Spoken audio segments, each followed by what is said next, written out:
Hand-cut stones shatter bones, and then shatter on bronze plate. Bronze shields yield to iron spears, and thick walls of stone evaporate before gunpowder. Wooden ships buckle to ironclad dreadnoughts, and trenches fail against steel colossi.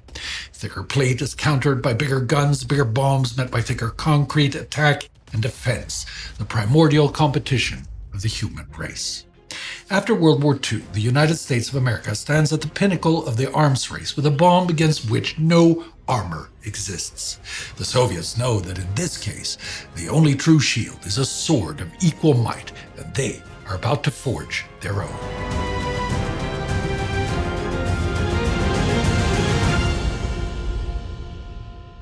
Welcome to Season 1 of TimeGhost Cold War coverage in our series War to War, where we cover the events of the decade after World War II that brought man from the brink of destruction to the threshold of the stars and perhaps annihilation. I'm Spartacus Olsson. Today we will be talking about the Soviet quest for destructive parity, their quest for the nuclear bomb, and their accession to the atomic age. But to understand why not they, but the United States acquired the atomic bomb so much earlier, we need to go back to the late 1930s and a world yet unshaken by the horrors of a world war. Berlin, 22nd of December 1938. Chemists Otto Hahn and Fritz Strassmann make a crucial discovery at the Kaiser Wilhelm Institute when one of their experiments yields a very unexpected result. Unwittingly, they become the first to split the atom. As unexpected as the moment, it is an awaited discovery. It's already been theorized that splitting the atom would yield tremendous amounts of energy and have the potential to start a chain reaction. Now that the possibility has been proven, scientists across the continents recognize that fission is not just a scientific milestone, but the gateway to a terrifying new kind of weapon, and sound the alarm. German physicists alert their government in April 1939 alongside their British counterparts. In the United States, Leo Szilard immediately grasps the stakes. Fearing a Nazi atomic bomb, he presses his concerns, ultimately persuading the world-renowned physicist Albert Einstein to warn US President Roosevelt directly. A single bomb of this type, carried by boat and exploded in a port, might very well destroy the whole port together with some of the surrounding territory. Boat and port, because Einstein believes such bombs would be too heavy to be carried by planes. The result, the creation of the U.S. Committee on Uranium. Now, as regards the Soviet Union, they enter the atomic age with a world-class foundation. Its theorists and experimentalists are among the best. The problems begin when theory shall be translated into practice. A lack of manufacturing capability compared to the other major powers, together with shortages of uranium, prevent the USSR's brilliant minds from making practical gains. And, contrary to Germany, the US, and the UK, the scientists do not ring an alarm bell. Moscow, unlike London, Berlin, or Washington, seemingly doesn't realize the potential at hand, with interest in the topic remaining purely academic. Why? Many decades later, Dr. Vladimir Schamberg will explain. According to the prevailing view, the technical solution of the atomic problem could be achieved only in a distant future, not less than in 15 to 20 years. Before the war, despite the early attempts to inquire into the possibility of nuclear explosions, the use of nuclear power for military purposes was not on the agenda. Fears about a Nazi atomic death machine only intensify when Europe erupts into war in September. Right as the war begins, the German Army Ordnance Department also launches a top-secret program into nuclear research. In Germany, Great Britain, and America, mentions of atomic bombs or uranium reactors are scrubbed from the press. Nuclear research as a whole is now a state secret. By 1940, publications in German, American, and British journals on the topic have all but disappeared. Although Soviet scientists take note, there's still no attempt to join the race. While the Western powers see a race to get the bomb before Germany as essential, the Soviet leaders are caught in a political bind through their foreign policy. The Molotov-Ribbentrop Pact, a de facto alliance, and the subsequent Friendship Pact creates a special relationship with Nazi Germany. In the rigid dogmatism of the Soviet system, this makes it politically impossible for Soviet scientists or government officials to raise alarms about the prospect of a German atomic bomb. This is even more true as, by all evidence, Stalin believes the Germans and does not doubt the integrity of the pact, at least for now. Overall, this puts the Soviet Union behind pretty much right from the start, as Soviet scientist Pyotr Leonidovich Kapitsa will later lament. I remember the exceptionally small attention that nuclear physics received here in the Union before the war. I think it is perfectly possible that our scientists working in nuclear physics, with their creative abilities and knowledge, could have solved the problem of the atomic bomb completely independently and earlier than others if they had not been distracted and had been boldly helped. The war Kapitsa is referring to hasn't started yet. That changes on June 22, 1941, when Germany breaks the pact and invades the Soviet Union in Operation Barbarossa. With that, the Soviets have more immediate problems, and academic interest in nuclear physics is reduced to almost zero, when 90 to 95% of Soviet physics laboratories are dedicated to the immediate needs of the war effort. What's needed now are tanks, airplanes, guns, not some lofty, futuristic superweapon. The only existing Soviet government-supported nuclear research project is the Commission on the Uranium Problem, and that's focused on civilian applications, in other words, nuclear power. But that promptly ceases work as well, barely a year after it was created. Yet, as the battles rage across Eastern Europe's vast plains, two developments lead to the questioning of this approach. For one, the Soviets' biggest asset is starting to yield significant results: espionage.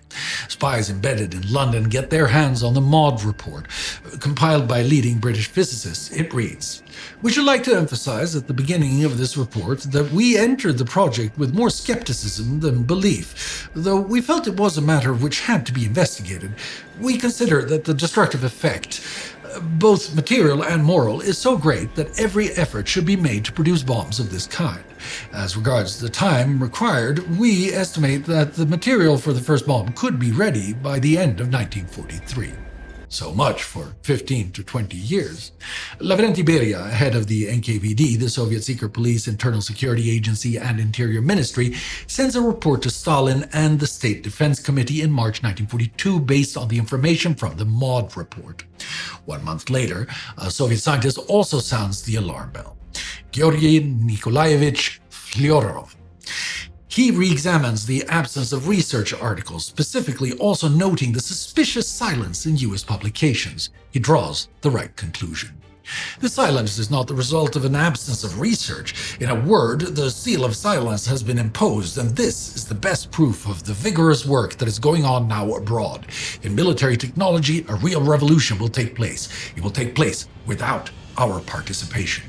His warning remains unanswered, but not unheard. By late 1942, Stalin decides that the Soviet Union will pursue its own atomic bomb project. On February 11, 1942, the decision is formalized, and the heart of the project, Laboratory No. 2 of the Academy of Sciences, is established in Moscow on April 12, 1943, with Igor Kurchatov as scientific director. Yet, the problems from 1939 remain. A weak industrial base, scarce uranium, and a persistent gap between Soviet theory and practical technology. That will now be leveraged by spies embedded in the US and British Commonwealth Manhattan Project, the atomic bomb project.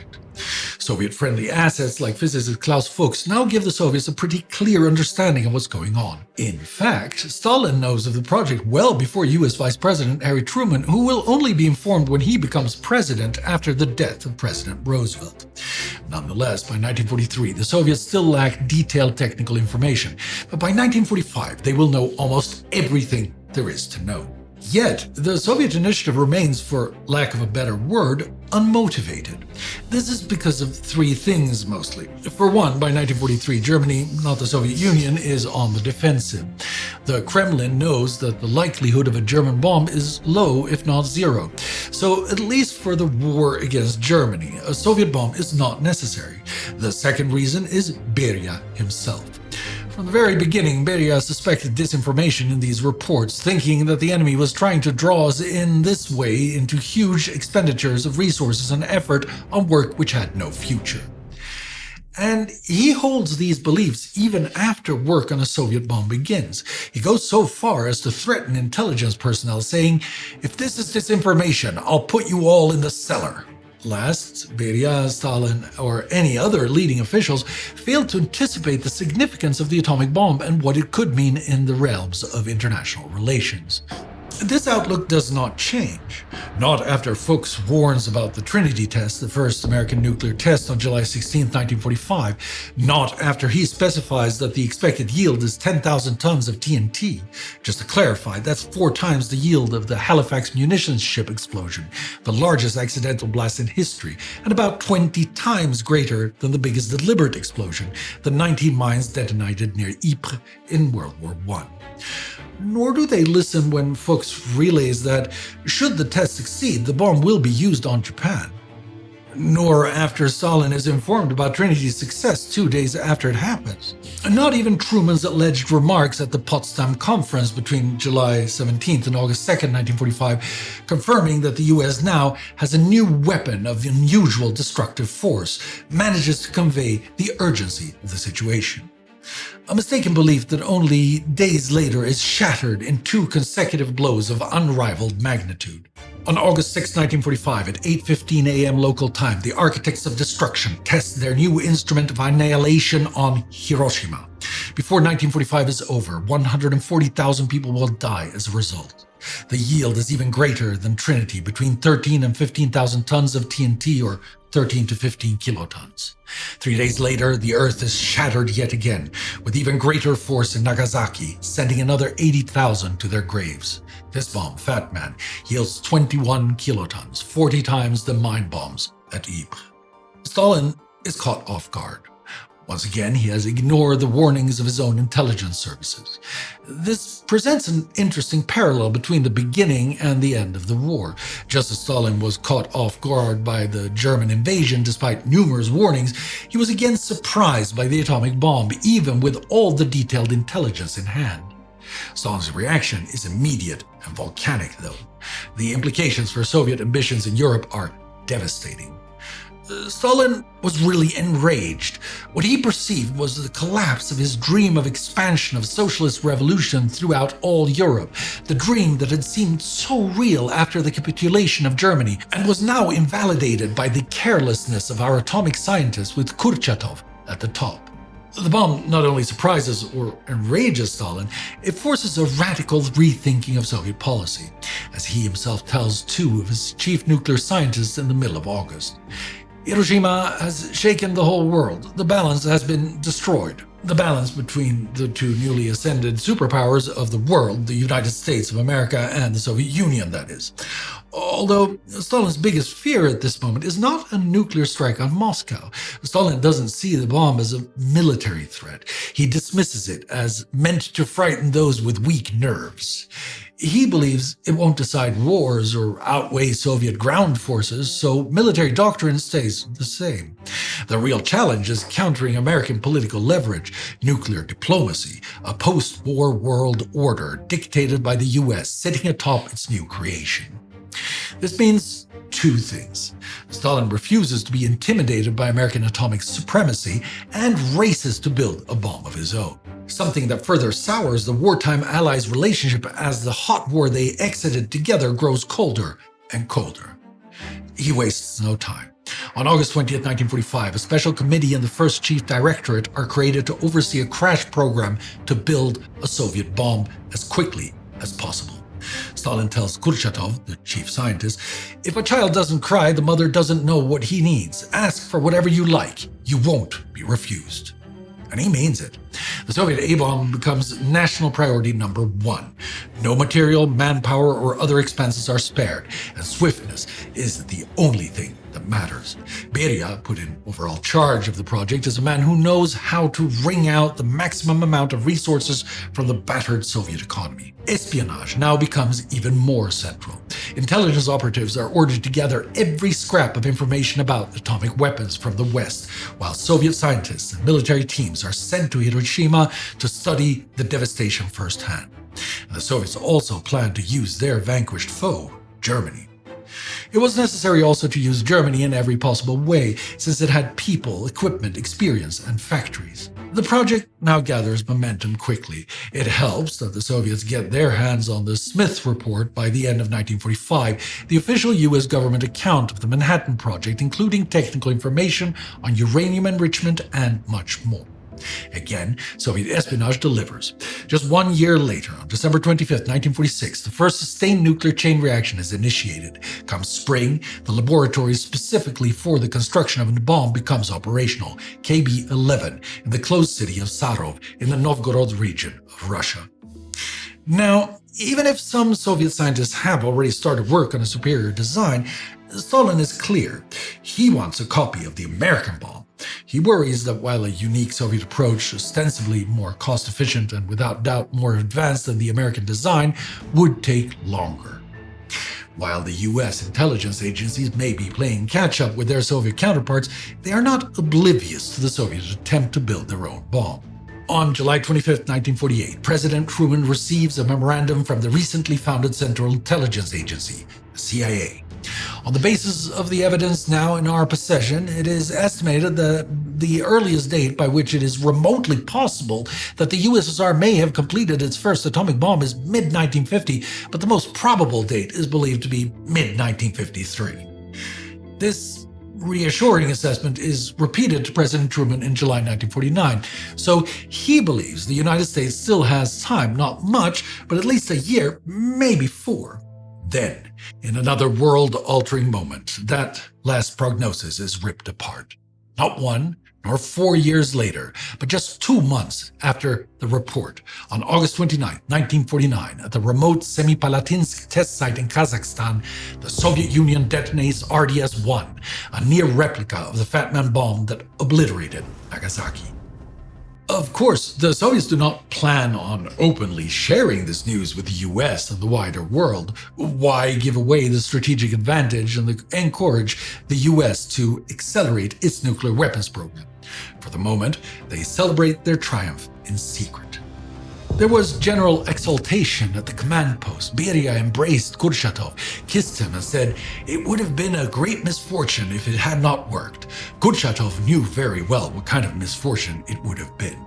Not only does the Soviet Union manage to build a copy of the US bomb, but the timeline matches as well. Kurchatov's team delivers a bomb in almost 4 years, nearly matching the US pace from project launch to the Trinity test. Even the gap between chain reaction and test is strikingly close, less than 3 weeks apart. Just like that, the Soviet Union has become the second nuclear power on the planet. But that does not stay a secret as long as the Soviets would like. Since 1947, the US has secretly worked on creating a comprehensive monitoring system for nuclear tests, AFOAT-1. On September 3, 1949, an AFOAT atmospheric monitoring plane flying from Japan to Alaska collects air samples containing radioactive debris. After more flights, further analysis, and secret consultations, President Truman addresses the public on September 23rd. We have evidence that within recent weeks, an atomic explosion occurred in the USSR. The Soviets are surprised by the American statement and scramble to make one of their own. Their successful tests has also been kept from their citizens. They deny it was an atomic explosion, but an explosion as part of the many vast construction projects going on in the USSR. Essentially, the Americans made a mistake. Second, they add that the Soviet Union has been in possession of nuclear arms since 1947. Another lie. Both statements also contain somewhat of a silver lining. Truman says, this emphasizes once again the necessity for truly effective enforceable international control of atomic energy. The Soviets reply, regarding the control of nuclear weapons, it is necessary to say that control will be needed in order to verify that nuclear weapons are not produced. Another lie, and this time from both the US and the USSR. Truman, before he learned of the Soviet test, already told his advisors, I am of the opinion we'll never obtain international control. Since we can't obtain international control, we must be strongest in atomic weapons. And in the Soviet case, given the premises of Soviet policy, it is very unlikely that Stalin or his colleagues believed that international control would be established. The Kremlin sees any international control scheme, such as the proposed 1946 Baruch Plan, as a simple American ploy to consolidate their advantage and ensure the Soviets stay behind. In October, another CIA report lands on Truman's desk. It is estimated that the maximum number of bombs in the Soviet stockpile will be roughly 10 by the end of 1949, 25 by mid-1950, 50 by mid-1951, 75 by mid-1952, 110 by mid-1953. The CIA's figures calm no one in Washington. Yes, the United States already has about 170 warheads, 170 to 1 an edge, but the very fact that Moscow can build even one bomb forces a strategic rethink. In October 1949, President Truman signs an order to expand America's atomic bomb production capacity. In April 1950, NSC 68, a report to the National Security Council, is issued. The paper warns that mere nuclear parity is perilous and treaties are wishful thinking. The West must undertake a rapid and sustained buildup of political, economic, and military strength, including an ever larger stockpile of nuclear weapons and the earliest feasible development of a thermonuclear or hydrogen bomb. Another pivotal step in the hardening fronts of the Cold War. Why the alarm when the U.S. lead is already enormous? Well, first, American planners now overcorrect. Having underestimated Soviet progress once, they fear doing so again and assume the Kremlin will scale up faster than reality allows. Second, they aim for the capability to win a war solely with nuclear weapons, which, by their math, demands far more than 170 bombs.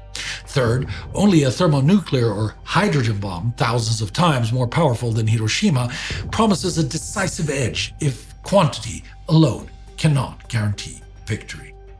Moscow, by contrast, owned a single device, which they promptly blew up in the test. Chronic uranium shortages, a still thin industrial capacity, and a doctrine that still trusts massed armies over atomic firepower keep Soviet serial production crawling. For the USSR too, quantity is out of reach, so quality becomes the wager. Now, acting on NSC 68's logic, Truman already has authorized a crash program to build a hydrogen bomb, fusion triggered by fission, the next rung on the nuclear ladder, in January 1950. Unbeknownst to Washington, Stalin has already given the same order right after the Soviet tests. The second nuclear race has begun. This time, victory will hinge on who can detonate the most powerful one first. The destructive parity attained by the Soviet Union in 1949 marks a pivotal development in the nascent Cold War. The competition between the two powers reaches a new severity, both able to erase a city from the map in one nuclear blow. U.S. atomic diplomacy, while it never worked, now cannot ever work. And instead of leveraging their vast resources for the good of humanity, both nations will spend exorbitant sums in the pursuit of ever more potent bombs. Just like that, the primordial human competition of arms enters a new stage. The arms are far from spears, shields, guns, even battleships. One of them can destroy entire cities, 24 whole countries, enough the planet. Given the, for the moment, heavily one-sided competition between nuclear stockpiles that erupts in 1949, it is only a matter of time before the US or the USSR will be able to destroy the Earth itself. From then on, and to this day, the world lives with a fearful question. Will some side, some mad leader in possession of a bomb, risk Armageddon? If you want to follow the unfolding story of the atomic age and the Cold War, it helped ignite, stick with us on War to War. And if you want to be part of our mission, join the TimeGhost Army at timeghost.tv or patreon.com. TimeGhost History. Together we bring history to life. Excelsior!